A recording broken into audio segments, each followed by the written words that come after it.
Hey everyone, welcome back to my channel.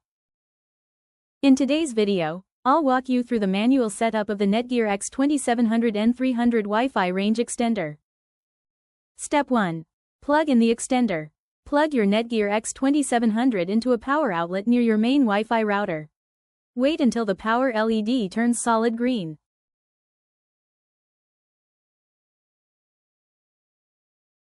Step 2. Connect to the extender. On your computer or mobile device, open Wi-Fi settings. Connect to the extender's default SSID, Netgear_EXT. Step 3. Open web browser. Launch a browser, Chrome, Edge, or Firefox. In the address bar, type www.mywifiext.net and press enter. Step 4. Create an account. First-time users, create a Netgear account. Existing users, just log in with your credentials.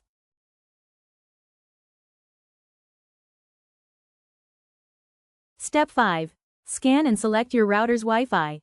The extender will scan for available Wi-Fi networks. Choose your home router's Wi-Fi network from the list. Enter your Wi-Fi password and click Next. Step 6. Configure extended Wi-Fi. You can either keep the same SSID as your router for seamless roaming, or create a new SSID for extended Wi-Fi. Click Continue. Step 7. Reboot and relocate. The extender will reboot and save the settings. Once complete, unplug it and place it midway between your router and Wi-Fi dead zone.